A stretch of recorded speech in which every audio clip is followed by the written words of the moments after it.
Bonjour et bienvenue dans cette vidéo de Commercial Équitable. Aujourd'hui dans cette vidéo vous allez apprendre comment oser vivre ses rêves. Parce que c'est vrai qu'on se retrouve souvent dans des situations où on se bride de nous-mêmes en fait par nos propres croyances, nos propres limites, voilà, que la société nous a mis dans la tête, que nos parents parfois nous ont mis dans la tête, nous les professeurs. Et donc je trouvais important d'apporter ce thème dans le blog. Et pour nous accompagner, nous avons Max Piccinini, alors je le dis mal là non? Ouais, c'est Max Piccinini. Piccinini, je sais que c'est pas facile comme prénom, comme nom plutôt. Et à savoir au passage, Piccinini, ça veut dire en italien, parce que mon père était italien, mère alsacienne, père italien. Piccinini, ça veut dire petit tout petit. Et ma mère a pensé que c'était vraiment trop petit, donc elle m'a essayé de me contrebalancer, elle m'a appelé Max. Tu fais 2 mètres. Bah écoute, c'est ça. Non, je fais 72, ça a essayé de me contrebalancer, ce qui a marché, parce que je suis au moins plus grand que mes parents, en tout cas mon père. Et Max, ça veut dire le plus grand, donc au moins je suis le plus grand des petits tout petits. Voilà, on va faire ça comme ça. C'est important d'être le plus grand de quelque chose. C'est un minimum. Absolument. Alors, je suis dans la moyenne, on va dire. Alors du coup, Max, pour rentrer dans le vif du sujet, en fait, est-ce que tu pourrais, parce que je trouve que c'est important de faire cette petite rétrospective, de parler de ton histoire. Parce que toi, aujourd'hui, en fait, tu cartonnes sur Internet depuis quelques années maintenant. Tu as commencé dans les affaires, tu avais, je crois, 21 ans, et tu as réussi à des résultats exceptionnels. Jusqu'à même devenir millionnaire. Alors je sais que tu ne veux pas trop qu'on aborde le truc, mais bon voilà, tu arrives quand même à avoir des résultats exceptionnels, mais tu n'es pas parti, on va dire, sur des bases ultra solides. Non, c'est vrai. Et écoute, pour mon histoire, moi je suis né à Strasbourg, donc, comme je disais, père italien, mère alsacienne, donc on était une famille, on ne gagnait pas beaucoup d'argent, donc on était 4 enfants, et je me rappelle toujours, on achetait les produits à Auchan, c'est en bas du rayon, et mon père nous coupait les cheveux, je me rappelle encore, il coupait les cheveux avec les ciseaux de la classe, voilà, c'était mes ciseaux verts de la classe, parce qu'il n'y avait pas assez d'argent pour couper les cheveux, pour aller chez le coiffeur. Donc moi je viens pas d'une famille où les affaires étaient là, ils étaient tous les 2 professeurs, quand je dis professeurs, pas en université, mais des écoles, donc c'était au petit collège, etc. Donc en gros, on finissait à peine les fins de mois. Donc, il y a beaucoup de problèmes autour de l'argent, ça s'engueulait tout le temps, et puis ça s'engueulait aussi dans le couple. C'est ce que ça a donné, ils ont divorcé quand j'avais 10 ans. Donc nous, il n'y a pas une journée où il n'y avait pas une claque, où il n'y avait pas une engueulade. Moi, je me rappelle, je jouais au violon, j'avais quelque chose comme 4 ans. Et mon père avait donc une éducation un peu difficile, donc je ne peux pas lui en vouloir. Hein, pour lui, c'était sa meilleure éducation possible. Mais en gros, on en prenait une à chaque fois qu'on faisait une photo violon, quoi. Ah oui, donc c'était sa manière de nous aimer. Ce que j'ai compris plus tard, parce que j'ai compris que les parents font toujours le meilleur. Je ne comprends pas comment on peut frapper un enfant de 4 ans qui fait une faute au violon, quoi. Donc très rapidement aussi, j'ai développé des peurs, qu'il fallait être parfait, que les erreurs, c'est très difficile, il ne faut surtout pas en faire. Donc j'étais devenu complètement essayer d'être parfait. Donc beaucoup de blocages à l'intérieur, beaucoup de blocages émotionnels. Ensuite, le divorce de mes parents à l'âge de 10 ans, en fait, pour nous, c'était un peu une libération, parce que c'était tellement d'engueulades. Et voilà, donc, et puis à un moment, il y a eu un moment quand même qui a vraiment forgé ma vie, c'était là quand j'avais 14 ans, c'était en novembre, et puis le 25 novembre exactement, et puis mon père, d'un coup je reviens d'un match de basketball, et puis mon père, d'un coup j'apprends que mon père est décédé dans un accident de la route, avec sa 2e femme. Donc voilà, donc ça c'est quand même brutal, quand on a 14 ans, on se dit ok, qu'est-ce qui se passe là? Donc d'un coup on n'est plus en train de jouer au Game Boy et juste au basketball, c'est ça. Du coup il y a une prise de conscience, donc très rapidement j'ai changé, quoi. Donc j'ai commencé à voir le monde autrement, j'ai commencé à avoir une perspective de peut-être quelqu'un qui avait 40 ou 50 ans. D'un coup j'avais en quelque sorte compris ce que c'était la mort, compris ce que je l'ai vécu, quoi. Et c'est aussi pour ça une des raisons pour moi qui a peut-être, tu parlais de d'oser vivre ses rêves, c'était un des moments déclencheurs pour moi, parce que d'un coup j'ai compris, purée, la vie elle passe vite, mine de rien. Et puis elle peut s'arrêter très très vite, évidemment. Elle peut s'arrêter très vite, donc elle a une valeur. Ça a une valeur, donc j'ai vite compris que là, j'ai une chance inouïe de vivre, et que quitte à vivre, la vivre à 100%, quoi, vivre une vie extraordinaire. Et on va dire, au courant des mois et des années qui sont passés, j'ai pris une décision de me dire, je ne vais pas être comme monsieur tout le monde, avec un boulot qui paye à moitié, avec une vie à moitié, je vais avoir une vie extraordinaire. Et donc ça, cette décision à 14 ans. On va dire que ça a été à 14 ans où il y a eu le moment où ça a fait un déclic. Oui. Mais je dois dire que cette décision a été prise à 14 ans. Peut-être que je l'ai prise autour de 15 ans. Parce que je suis parti aux États-Unis après, donc 1 an après, mais je ne sais pas vraiment comment, mais j'avais pris une décision, je savais que j'allais être quelqu'un de différent, je n'allais pas vivre une vie normale et je n'allais pas me satisfaire de petit minimum et petit boulot et faire toute sa vie et puis se finir sur son lit de mort et se dire bah voilà, des regrets. Et c'est ce qui est au passage, enfin, tu le sais, mais il y a 95% des gens qui finissent leur vie avec des regrets. Et ça pour moi... Exactement, exactement ça. Et pour moi, je me suis dit, mais ça, il en est hors de question, vraiment, que je finisse avec des regrets. J'ai envie de vivre une vie extraordinaire. Donc je me suis dit, ok, il faut que je commence à changer ma manière de penser et commencer à oser faire les choses un peu différemment. Donc, alors qu'est-ce qui, au début j'imagine quand tu as 14 ans, 15 ans, en fait c'est quoi la première chose que tu fais finalement pour aller vers justement cet objectif-là? Bah, si tu vois, alors, moi je me cherchais, donc je ne peux pas dire que j'avais encore trouvé une décision, j'étais en train de me paumer, quoi. Mais j'avais pris au moins un coup émotionnel très fort pour me dire il faut que je fasse quelque chose de différent. Donc je savais que j'allais faire quelque chose, je ne savais pas encore comment, je n'avais pas encore la maturité, je n'avais même pas encore l'accent de travail. Donc je suis allé aux États-Unis, ça m'a un peu ouvert les choses, ça m'a un peu libéré par rapport à la mort de mon père. Et donc voilà, donc 14-15 ans, c'est plutôt une digestion des choses et je commençais à chercher ma direction. Tu savais que quoi qu'il en soit, tu voulais une vie, tu savais ce que tu ne voulais pas. À 14 ans, exactement. Je ne voulais pas vivre, en tout cas ordinaire, même si j'avais encore plein de blocages. Donc entre ce qu'on veut, et c'est ce que j'enseigne souvent dans mes séminaires, entre ce qu'on veut et ce qu'on croit, il y a un monde de différence incroyable. Il y a tout le monde qui voudrait perdre du poids, il y a tout le monde qui voudrait arrêter de fumer, il y a tout le monde qui voudrait gagner plus d'argent. Nombre de résolutions qu'on fait à Nouvel An. Je sais pas combien de résolutions les gens font. Cette année, c'est promis, je vais arrêter de fumer, je vais ceci. Et puis l'année suivante, la même chose. Ils font la même résolution et le coup suivant, il n'y a encore rien. Et donc, ça, il y a une différence entre le croire et vouloir. Et donc ça, c'était pour là-dessus, moi j'ai travaillé énormément et j'ai commencé le développement personnel justement à l'âge de 14 ans, à 15 ans. Donc un an après. Quel est ton premier livre? Et justement, ça a été Comment se faire des amis. Dale Carnegie? De Dale Carnegie, okay, absolument. Et ça pour moi, c'était incroyable parce que d'un coup, je commençais à m'amuser avec les professeurs avec ça. Sûr, et je me rendais compte que j'étais un peu le fouteur de merde parce que quand je dis fouteur de merde, je respectais quand même, mais j'étais un peu le... Voilà. Je n'étais pas le gars qui était toujours une belle image, etc. Mais je ne me faisais jamais attraper parce que je savais influencer. Je savais m'excuser au bon moment, donc je savais accepter mes erreurs, je savais aussi pas me faire prendre. Donc c'était juste un livre comme ça, je pouvais commencer à comprendre. J'avais par exemple évité 3 heures de colle, simplement parce que j'avais accepté mon erreur et je me dis écoutez, excusez-moi, j'ai fait une erreur, je m'en excuse. Au lieu d'essayer de prouver, alors qu'en fait c'était même pas une erreur, c'était même pas. Mais le fait d'avoir fait ça, d'un coup ils avaient enlevé les heures de colle, je me suis dit mais ça c'est puissant. Donc quelques outils, je me dis on peut influencer les gens, on peut influencer sa vie. Donc pour moi ça m'a fasciné. C'est un livre d'ailleurs que je vous conseille parce que c'est pareil le premier livre que j'ai lu en développement personnel. C'est vrai, aussi. Incroyable. C'est assez rigolo, on n'a même pas parlé avant. Incroyable. Mais ouais, donc c'est un livre qui m'a beaucoup aidé d'un point de vue communication. Comment se faire des amis, comment avoir une personnalité attrayante, voilà et influencer, c'est exactement ça. Donc c'est pas seulement juste faire des amis, mais c'est un livre absolument fantastique. Oui, le titre n'est pas très bon d'ailleurs. Très mal traduit. En anglais c'est comment gagner des amis et influencer les autres. Oui, c'est ça. Ouais. Vous avez un audio qui existe sur iTunes, d'ailleurs, je vous donne l'information. L'audio existe sur iTunes, ce qui est assez hallucinant, je l'ai acheté moi, donc voilà. Bah super, génial. Et alors du coup, à 21 ans, tu décides de monter ton affaire, de monter ton entreprise. Donc tu n'as même jamais connu le salariat quelque part. Non, mais j'ai connu un mois à la Société Générale en cours d'été. Et au passage, il y a rien de mal. Il y a des gens qui sont salariés, qui font un super bien avec ça. Moi, en tout cas, dans ma personnalité, c'est pas fait pour moi. Je me voyais pas travailler pour quelqu'un d'autre. J'ai tenté un mois à la Société Générale. Au bout de 3 semaines, j'ai envie de partir. Allez, j'ai failli partir, mais bon, je dis, allez, je tiens encore une semaine de plus. Ouais. Et donc, très rapidement, en effet, j'ai lancé mon affaire. Ouais. Tu as fait quelques études quand même, ou alors tu... Oui, alors j'ai un bac plus 1 et une semaine.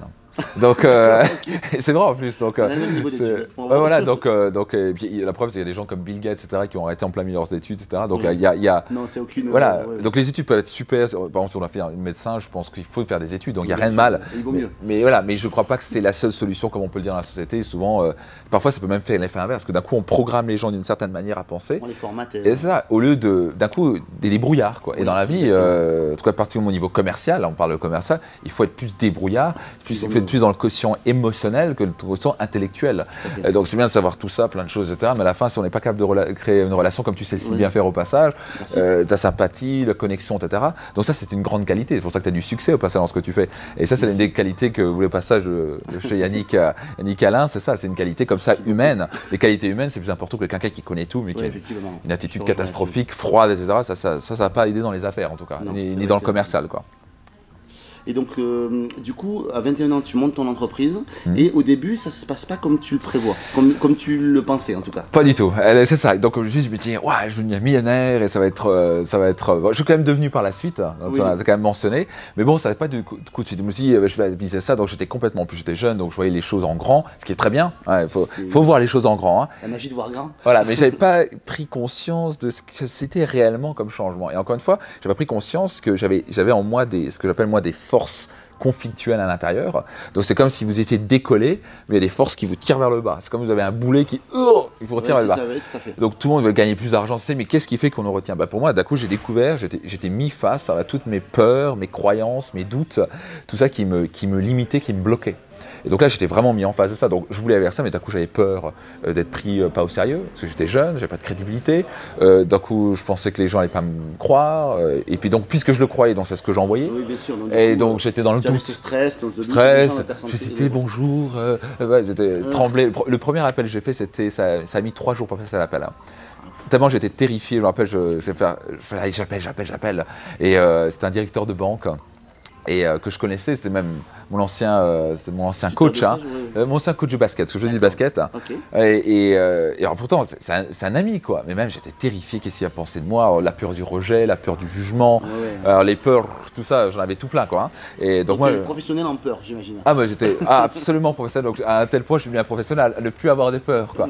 Et donc, si tu veux, j'ai mis 3 jours à passer ce premier coup de fil, 3 jours. Donc, j'allais, j'appelle.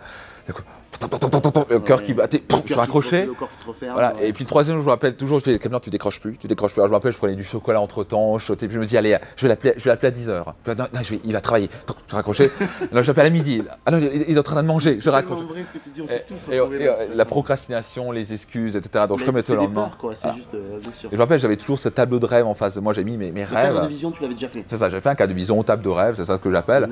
Donc j'avais mes objectifs et je me suis dit, mais non, si je veux atteindre ça, j'atteindrai pas de prendre cet appel. Et donc c'était. Ça t'a aidé.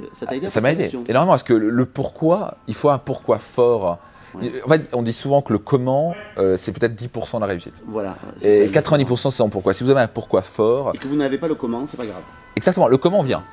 Mais quand quelqu'un qui veut vraiment réussir, qui veut changer sa vie, il trouve toujours un moyen. Le moyen, le problème c'est que les gens veulent toujours chercher le comment. Ils vont attendre tous les feux verts soient verts en même temps, alors qu'ils savent déjà pas où ils veulent aller.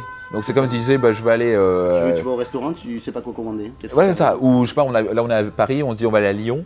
On sait même pas trop où on va, on prend la voiture. On y va, on verra bien. Voilà, si je rentre dans un taxi, je dis, voilà, il va me demander vous allez où. Je dis, je sais pas. Et il va me regarder, il va me faire. Écoutez, vous pouvez sortir, quoi. Vous pouvez faire tourner le manège, quoi. Ou alors, ça dépend plus de nous. Exactement. Et là, tu laisses la vie, les autres guider notre vie. Voilà, tout à fait. Et ça, c'est plus bon. Là, on n'est plus maître de sa vie. Donc, je ne sais plus où on était. Je suis un peu perdu, mais bon, quand tu es donc aux croyances. Ton entreprise, donc du coup, tu as eu beaucoup de problèmes, en fait, on va dire au départ, au lancement de ton entreprise, prise de conscience que tu avais beaucoup de peur et tout ça. C'est ça. Et voilà, qu'est-ce qui fait que tu t'en sors de ça? Si tu veux, il y a une chose à faire. Il y a une chose à faire, c'est dépasser ses peurs. Et en fait, il y a un truc. Alors, on dit comment dépasser ses peurs. Donc, il y a plein de manières de dépasser ses peurs. La visualisation peut aider. Commencer à se focaliser sur ce qu'on veut plutôt que ce qu'on veut pas. Respirer, simplement sourire. Et à un moment, juste, des simples choses comme ça, psychologiques et de posture. La posture aussi. Changer la posture. Être comme ça. Voilà. Changer la posture. On peut casser le schéma en fait de la déprime en cassant son schéma physique. Et tu le dis très bien. Parce que ça envoie des infos contradictoires à notre cerveau. Il se dit mais qu'est-ce qui se passe? Normalement, tu devrais être tout avachi, puisque voilà. Et donc, du coup, l'état physique change l'état émotionnel. Exactement. Le corps, en fait, est communique avec l'esprit. Et donc, par exemple, c'est très difficile de penser négativement si on sourit. Donc, si je souris, ça va être très difficile de penser à quelque chose de négatif. Ou si on fait du sport, il paraît aussi. Absolument. Le sport, en fait, augmente la dopamine, qui est l'hormone du bonheur. Et donc, on saute automatiquement bien. C'est pour ça de faire l'exercice, c'est très, très important. Parfois, ça peut juste faire un saut, faire une marche. Et là, on se sent mieux. Mais tout ça, je savais pas. Moi, j'étais comme ça, terrifié. Et à moi, je fais, OK, mais non. J'avais ce pourquoi fort, mais il faut que je passe ce coup de fil, quoi. Et alors j'ai pris ce coup de fil, je me suis dit, je raccroche plus, et en fait, je me disais juste, j'espère juste qu'il décroche pas. Et d'un coup, j'entends, allô? Et puis l'appel a été catastrophique, je fais un appel absolument immonde, horrible. C'était, bonjour, oui, je sais pas si ça t'intéressait, mais t'es pas obligé, hein. Enfin, c'était catastrophique, c'était nul, mais je l'ai passé le premier coup de fil. D'accord, donc quelque part, c'était une victoire. C'était la première victoire. Exactement. Et c'est pour ça, le plus important, c'est faire ce premier pas. C'est une fois qu'on l'a fait, ce jour-là, j'ai passé 7 autres coups de fil. Et au bout en fait, de 6 mois, je commençais à passer littéralement des dizaines de coups de fil par jour avec une aisance. On m'aurait mis le président de la République au bout du fil. Pas de problème parce que j'étais tellement. Donc, ça, c'est une des clés pour la confiance, c'est la répétition. La répétition, chercher les petites victoires. Bien sûr. Et justement, ce que tu parlais des petites victoires, je trouve ça très intéressant, c'est qu'il y aurait 2 manières d'analyser la chose. En fait, quand tu as passé ce premier coup de fil, le premier état d'esprit, c'est de se dire le bon, c'est ce que tu t'es dit. Ouais, il était nul cet appel, mais par contre, j'ai réussi à le faire, donc je suis fier de moi. D'autres personnes auraient pu dire « Oh, j'étais nul, qu'est-ce qu'il va penser de moi ?» et s'abattre et ne plus rien faire. Absolument. Et ça c'est un très très bon point, Yannick, c'est comment on tourne les choses. Il y a des gens, on peut voir ce verre, tiens, on a ce verre, il est à moitié vide ou on est à moitié plein. Donc ça tombe bien, il était à moitié vide ou moitié plein. Donc on peut le voir comme on veut. Au passage, il est aussi à moitié vide et moitié plein. Donc c'est aussi important de le savoir. Mais le côté, c'est qu'on peut toujours voir qu'est-ce qu'on veut en tourner cette situation. Cette situation, est-ce que je veux en tourner quelque chose de positif ou est-ce que je veux m'abattre? Donc, si vous voulez en tout cas être plus motivé, développer les choses, il faut mieux voir les choses un peu positivement, dire c'était une victoire. Et il faut, au passage, une des clés, c'est de célébrer les victoires. Et particulièrement les plus petites. Particulièrement les plus petites, c'est ça qui amène à la grande victoire. Donc j'ai souvent les petites victoires amènent inévitablement à la grande victoire. Bien sûr, bien sûr. Magique, et donc du coup c'est ça qui amorce finalement, donc du coup tu expliques que 6 mois après tu passais 10 coups de fil par jour et que du coup tu avais une force de conviction bien plus forte. Tout à fait. Tu as rappelé ton ami d'ailleurs? Comment? Je suis curieux. Ah oui, alors je ne l'ai pas rappelé, non. Enfin, si, ce que je l'ai rappelé, mais ça n'a pas fonctionné, parce qu'en général, la première impression. D'accord, ok. Et puis après, c'est pas tourné avec quelqu'un qui avait forcément la bonne attitude que je cherchais, etc. Mais en tout cas, c'était voilà, c'était pour moi la première victoire. Mais l'idée, je ne peux pas dire que ça a décollé, parce que c'est quand même mis. Je passais mon premier coup de fil, donc c'était la première. Tu avais 21 ans, c'est ça? J'ai 21 ans. Là, premier coup de fil, 21 ans. Voilà, j'ai 21 ans. Et c'est quelque chose comme au mois d'août, si je ne me trompe pas. Et l'idée, c'est que ça n'a quand même pas décollé. Donc je me rendais compte que je faisais beaucoup de coups de fil. Oui. Moi, c'est que j'étais un excité de base, quoi. Donc, dans quelque sorte, j'étais ce jeune excité, etc. Donc d'un coup, j'ai pris plus cette confiance. Mais en fait, c'était la surexcitation qui montrait en fait un manque de confiance en moi. Et donc là, forcément, quelqu'un qui est surexcité, qui le fait à l'américaine, qui fait too much. Alors ça, c'est pour des gens commerciaux, surtout au niveau en France, etc. Alors c'est surtout pas le truc à faire, d'en faire trop, de faire la survente, le sur ceci. Donc moi, j'étais comme ça, ouais, c'est super, machin, je pouvais pas avoir quelqu'un au bout du fil 1h30. C'est saoulé, il m'écoutait pour. Mais donc là, je n'étais pas du tout dans l'écoute empathique, donc je n'étais pas ni dans l'écoute, donc je faisais n'importe quoi. J'avais au moins passé ces coups de fil, mais je faisais quand même n'importe quoi. Et surtout, j'avais quand même peur. J'avais pas cette conviction au fond de moi. C'était pour moi une manière de cacher ça. C'était l'excitation. En fait. Donc ça a mis du temps. Et surtout, parce que au fond de moi, je me disais, ben, je vais pas y arriver. Je suis trop jeune à pas prendre au sérieux. Je mérite pas les choses. Moi, j'avais une croyance, par exemple, que gagner 3 000 € par mois, c'était être riche. C'est comme ça que j'étais éduqué. Donc pour moi, en gros, j'ai vacillé entre 1 000 et 2 000 € par mois. Je suis même parfois descendu à 800 € pendant littéralement 2 ans et demi. Donc ça décollait pas. Donc c'était j'arrivais pas à faire avancer. Quel a été l'élément déclencheur qui a fait que tu es passé à un autre niveau? Vraiment pas. Un moment difficile. Et je crois que c'est souvent ça. C'est quand on est en bas de la vague, c'est ça où on dit mais non, je dois changer. Quand tout va bien, on change pas. Mais c'est le moment difficile que tout change. Et c'était, je me rappelle, ça faisait environ 2 ans, 2 ans et demi que j'étais dans le business. Et j'avais un rendez-vous, ça n'avait toujours pas fonctionné. Et puis ça faisait vraiment 6 mois, 8 mois, ça patinait vraiment. J'étais un peu dans la descente. Et je reviens en fait d'un rendez-vous. Je me rappelle toujours, c'était dans l'après-midi. Je rentre dans la maison. Alors j'habitais encore chez ma mère. Hein. J'avais 23 ans à ce moment-là. Et je rentre dans la maison et j'entends en fait une de mes sœurs et ma mère qui discutent. Et en fait, elles n'entendaient pas ce que j'entendais. Elles ne savaient pas que j'étais rentré. Et en gros, c'était bon, tu sais, son affaire c'est intéressant, mais bon, tu sais, il va trouver un boulot comme tout le monde. Et puis ça lui fait une bonne expérience. Et puis. Et là, je me suis dit, mais même ma famille ne croit pas en moi. Ouais. J'étais dans le mode excuse à fond. Hein. C'était la faute de mes clients, la faute de mes partenaires. Exactement. C'était la maladie la plus dangereuse au monde. Alors là, j'en étais à plein dedans. Je mettais la faute sur les autres. C'est très difficile de dire, c'est ma responsabilité d'être 100% responsable. C'est très difficile de dire, ok, je suis responsable de mes résultats catastrophiques. Ou en tout cas, ça décolle pas. C'est très difficile de dire ça. Mais c'est le seul moyen de dire, parce que si je ne suis pas responsable, bah, c'est la faute de l'autre. Le problème, c'est que dès que je me déconnecte de ça, puisque je mets la faute sur l'autre. J'ai plus d'efforts à faire. Mais je ne suis plus maître de ma vie, donc mes résultats ne changent toujours pas. Donc si je veux avoir des différents résultats, la vérité, c'est de dire, ok, je suis responsable. Et ce jour-là, c'est ce qui s'est passé. Donc j'entends ça, je cours dans la chambre, même ma famille ne croit pas en moi, n'importe quoi, mes clients sont trop cons, et puis ma mère. Et là, je me rends compte que j'étais arrivé à un point où je dis, non, si ça décollait pas, c'est parce que j'en étais responsable. C'est que j'avais une attitude qui n'était pas la bonne. Je faisais peut-être des coups de fil, mais je ne ciblais pas les bons clients. Je ne faisais pas les bonnes choses. Donc j'avais compris que ce jour-là que si je voulais vraiment changer les choses, je devais changer.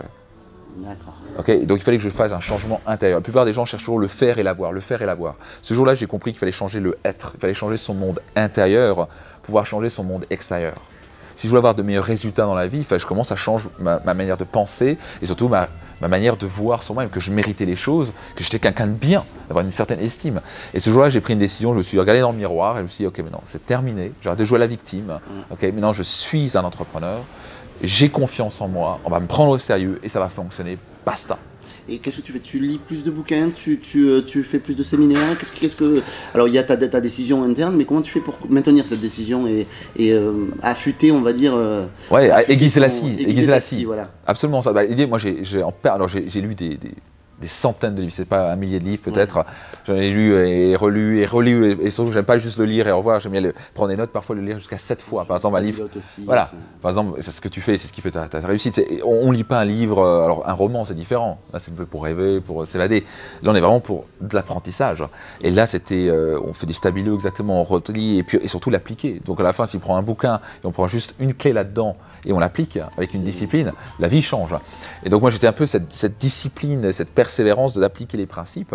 Et donc maintenant moi je donne des séminaires, mais j'ai assisté à des dizaines de séminaires, j'ai fait des formations. Robbins, j'imagine. Bien sûr, Robbins, Stephen Covey, Harvey Kerr, tous ces trucs-là. Tout ça, Stephen Covey j'ai déjà mentionné. Canfield, là encore je fais une formation avec Canfield. Donc là c'est formation des formateurs. Donc c'est pour trainer, exactement. Donc là je suis en plein dans cette formation-là.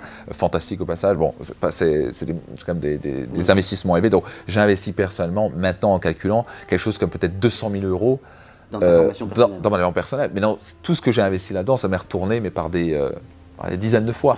Donc c'est vraiment le développement personnel, c'est l'outil le plus important, l'habitude à mon sens la plus importante, parce que tant qu'on ne travaille pas sur soi, à la fin, le succès, surtout en domaine commercial, relationnel, etc., c'est basé sur la confiance, c'est basé sur son énergie, c'est basé sur sa croyance, sa conviction.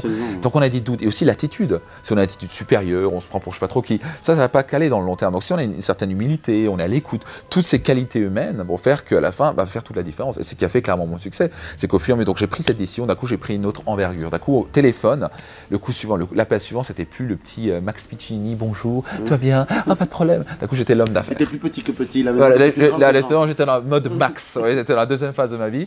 Et là, je me suis dit, mais non, ça suffit, maintenant on va me prendre au sérieux, quoi. Et les gens, d'un coup, on pensait que j'avais 40 ans, que j'avais déjà un succès incroyable, que je gagnais 20 000 euros par mois, parce que j'avais pris cette décision et je montrais bien aux gens, j'ai pas besoin de vous. Je crois en mon produit, je crois en moi. Et j'étais offreur et pas demandeur. Exactement. Et donc ça, les gens le sentaient. Mais ça vient j'avais une décision.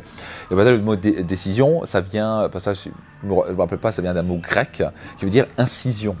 Et incision, c'est qu'on coupe quelque chose avec le passé, et maintenant il y a un nouveau futur. Donc on coupe avec le passé, maintenant on a un nouveau chapitre en quelque sorte.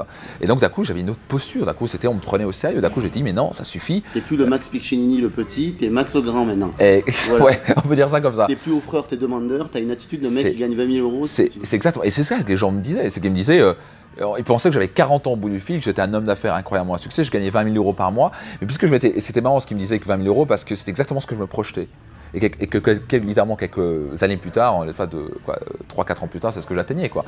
Et j'étais là, donc c'était incroyable. Donc cette décision de dire maintenant je vais le faire, je vais me visualiser là-dessus et j'irai pas de... En fait c'était cette côté de il n'y aura pas à droite ou à gauche, ça va être comme ça, un point c'est tout. J'ai plus cherché d'échappatoire, plus d'excuses, plus de victimisation, de ménéné, etc. C'était je vais faire les choses. Et d'un coup je prends une autre posture. Donc il n'y avait plus d'échappatoire, j'ai en quelque sorte brûlé les bateaux. Un petit peu ça, ouais, c'est un peu ça. Et d'un coup... Voilà, donc la fameuse histoire de brûler les Grecs, ouais. Un général grec qui a brûlé tous les bateaux et en fait ils étaient en sous-nombre et ils ont gagné la guerre contre, je crois qu'ils étaient 4 fois plus parce qu'ils n'avaient pas le choix, c'était soit la vie soit la mort. Donc c'était avec une telle décision, il n'y a plus de possibilité de retour. Donc quand on est dans ce mode de dire maintenant c'est terminé, j'ai envie de vivre une vie extraordinaire, j'ai pas envie de vivre avec des regrets et maintenant c'est terminé, je décide de faire les choses, il y a un courage incroyable et ce que j'aime bien appeler ça le super turbo, il y a un turbo intérieur qui se déclenche et on est capable de choses incroyables, on a un potentiel absolument illimité à l'intérieur de nous. Il faut juste en faire appel. C'est la base de ton enseignement d'ailleurs aussi. C'est ça, absolument. Révéler ce potentiel-là. C'est absolument ça. C'est exactement ce que j'enchaîne, c'est comment de chercher les blocages, déjà avoir une clarté dans la vie, mais surtout déjà savoir ce qu'on veut, qui on est, etc. Mais surtout avoir identifier ses croyances et ses blocages qui nous tirent vers le bas, ces boulets qui nous tirent vers le bas, couper avec ça, changer les croyances et littéralement partir. Et quand les gens sortent des séminaires, c'est en effet assez impressionnant, quoi. Ouais. Et c'est vrai que ce que tu dis, c'est très vrai. Est-ce que tu peux partager par exemple des questions à se poser pour trouver justement ces blocages, pour essayer de les identifier? Parce que des fois on les a, mais on ne sait même pas qu'on les a. Voilà, on essaie de les trouver, pourtant on est de bonne foi, de bonne volonté, mais on ne sait pas qu'on les a, ces blocages-là. Absolument. Comment est-ce qu'on fait pour... Quel type de questions en fait tu poses? Alors je dirais il y a deux façons de faire pour moi. Il y en a une qui fonctionne mieux pour moi, mais il y en a tout plein. Donc par exemple, première question, c'est de dire simplement utiliser son intuition. Dire, ok, se poser la question, qu'est-ce qui me bloque actuellement? Et il y a des réponses qui vont sortir. Quelles sont mes peurs? Et si on est suffisamment honnête avec soi-même, et est-ce que souvent on a tendance à éviter avec la peur, alors que la peur, il faut juste l'accepter. La première chose, c'est l'accepter. Si on ne peut pas l'accepter, on ne peut pas danser avec, on ne peut pas bouger avec. La première chose, c'est, ok, j'ai peur, et j'ai peur de quoi? Et pas dire, non, je n'ai pas peur. plupart des gens ils disent j'ai pas peur. Vraiment. Regardez la réalité en face. S'il n'y avait pas de peur, vous serez tous millionnaires, oui, vous aurez tous machin. Donc c'est tous basé sur des peurs, des blocages, des croyances limitantes, etc. Donc la première chose c'est de poser la question. Et ensuite, moi ce que j'aime bien c'est prendre un bout de papier. Parce que tant qu'on l'a pas sorti, c'est pas clair. Et donc il y a des sortes. C'est ça que j'ai peur de rejet, j'ai peur d'être jugé, j'ai peur de pas être assez bon, j'ai peur de réussir. Certains ont peur de réussir. Oui. Parce que moi j'ai une peur à un moment de réussir. Est-ce que d'un coup si je change, je commence à avoir de l'argent, est-ce que je perds mes amis? Comment est-ce qu'on va me juger, etc., etc. Donc c'était tellement de, enfin c'est tellement c'est une usine à gaz là-dedans. Et puis en fait on veut quelque chose, mais d'un coup il y a souvent un truc qui nous contredit. Donc ça c'est vraiment la chose probablement la plus importante qu'on puisse faire en tant qu'être humain, c'est de regarder en face toutes ces croyances et les prendre l'une après l'autre réellement et de changer ça, de faire ce qu'il faut. Donc au travers des bouquins, des développement personnel, des séminaires, tout ça c'est vraiment la chose. Les bouquins aident beaucoup parce qu'il y a des très bonnes questions dans les bouquins effectivement. C'est la prise de conscience. La première étape du changement, c'est la prise de conscience. La deuxième étape du changement, c'est changer le programme. Et après, passer à l'action. Donc vraiment, créer une nouvelle habitude de pensée et d'action. Moi, ce que j'aime bien aussi, c'est écouter mes sentiments, écouter comment je me ressens. En fait, il y a un truc assez intéressant, c'est ce qu'on appelle notre GPS intérieur. On a un GPS intérieur. Et c'est que, en fait, quand on se sent bien, on est en quelque sorte sur la bonne voie. Par exemple, si je mets la main, par exemple, sur le feu, automatiquement, je vais me brûler, ça va me faire mal. Ouais. Donc, ça me fait mal, je me sens pas bien. Et en fait, c'est un système de sécurité. Et quand on ne se sent pas bien, c'est juste qu'on n'est pas sur la bonne voie. C'est quand je suis en train de me dire quelque chose qui n'est pas en accord avec moi. Je ne suis pas en accord avec… Je ne suis pas aligné. Ouais. Je ne suis pas aligné. Et alors qu'en fait, donc c'est ça qui est gênant. Si je devais écouter toutes mes pensées tout le temps, je verrais fou. On a 300 pensées par minute. Donc on commence à se dire, il faut que je pense toutes mes pensées. C'est très compliqué. Par contre, se dire, tiens, je ne me sens pas bien. Pourquoi je ne me sens pas bien? Et d'un coup, est-ce que je suis en train de me dire que je suis trop jeune, je suis pas assez… Donc en fait, je suis en désaccord avec mon vrai potentiel, qui je suis. Qui je suis, c'est je suis un être illimité, j'ai confiance en moi. On n'est pas né avec un manque de confiance en soi. Non. On n'est pas né avec des peurs et des doutes. La seule peur qu'on ait, je crois qu'on est né avec deux peurs, la peur du bruit et la peur de tomber.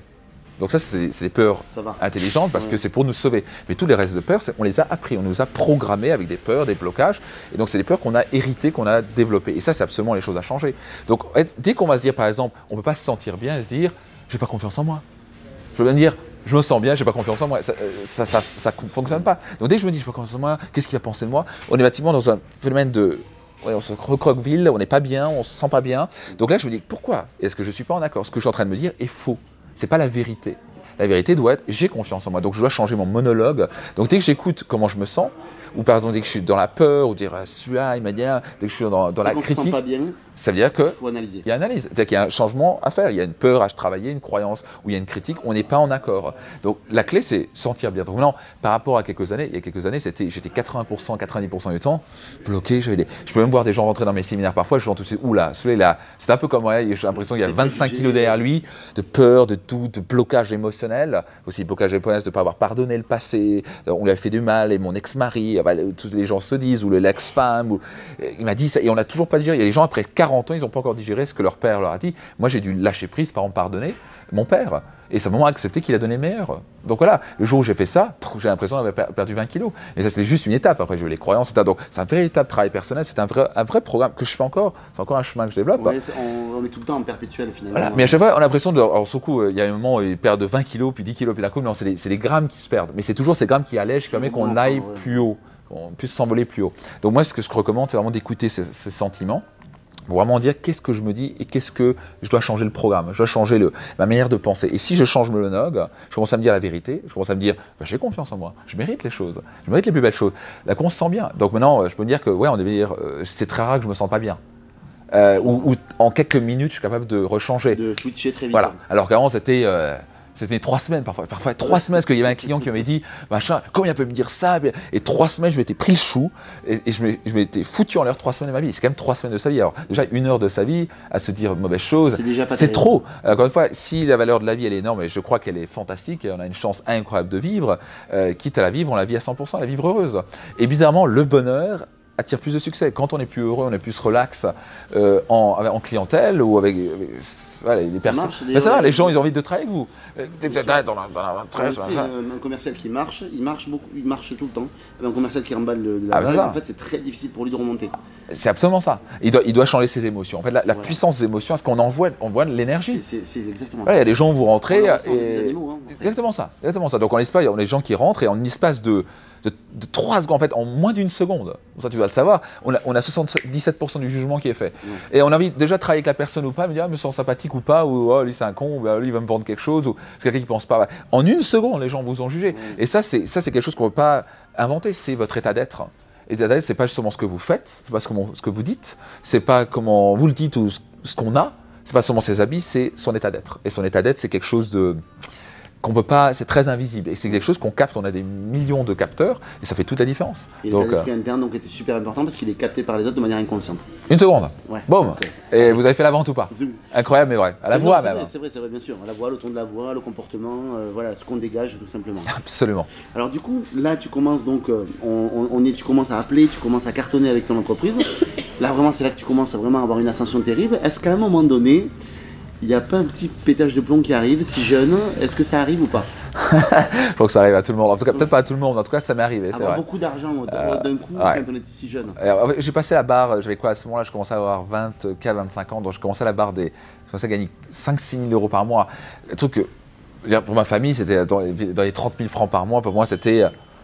On était déjà en euros, hein, vous inquiétez pas, je ne suis pas si vieux que ça. Et l'idée, c'était, je me suis dit, mais waouh! Et donc, en effet, j'étais arrivé un petit peu. Voilà, donc ça arrivait un petit peu, je suis jeune, je suis le meilleur, machin. Et alors là, c'est très intéressant parce que dès qu'on est dans une position comme ça, ça stagne. J'ai vécu 6 mois, c'était... Exactement. Et l'ego pour moi, c'était ça. C'était, d'un coup, je connais tout, j'ai du succès, je gagne de l'argent. I'm the king of the world. Et alors là, dès qu'on est en cette période-là, d'un coup, ça stagne. La pire des positions, c'est dans l'ego. Parce que d'un coup, on n'est plus dans le mode humilité. C'est qu'on est du style, en gros, je connais tout sur tout. Ce qui est, je peux vous garantir, même les plus grands, je pense que c'était Pascal qui disait, plus je sais, le moins je sais. Et parce que, moi, j'aime ça, à chaque fois, purée, j'ai encore rien appris, quoi. Et à chaque fois, vous allez monter dans un autre. En fait, plus vous montez, les plus grands sont les plus humbles. Oui, c'est vrai. Et c'est vraiment ça, c'est que dès que vous êtes en mode je connais tout, on va stagner. Et je vois des gens qui arrivent à un certain niveau et puis d'un coup, ça stagne parce que d'un coup, ils sont en mode égo, ils ont suffisamment ce qu'ils veulent. Et donc, je me suis dit, bon là, c'est pas ce que je veux. Je veux une vie extraordinaire. Et pour une vie extraordinaire, je ne vais pas me stagner à ça. Et puis surtout, on ne se sent pas bien. On se sent pas bien. Oui, parce que les gens te rejettent, les gens sentent qu'il y a un malaise peut-être aussi. Et on ne se sent pas bien. On ne se sent pas bien à se sentir supérieur, à montrer son importance, etc. Donc, oui, alors d'un coup, j'ai transformé ce besoin d'importance qu'on a tous besoin, au passage, c'est un besoin, j'ai transformé à contribuer. D'un coup, je me suis dit, je vais transformer ce besoin de me dire, ok, je me suis prouvé à moi-même que je pouvais réussir. Maintenant, ce qui compte pour moi, et c'est ce qui compte maintenant, pour ça que j'ai lancé mon business avec Réussite Max, etc. C'était avec les séminaires, etc. Parce que d'un coup, j'ai compris que la source du bonheur, et c'est quelque chose qu'il n'y a pas de limite à ça, c'est contribuer.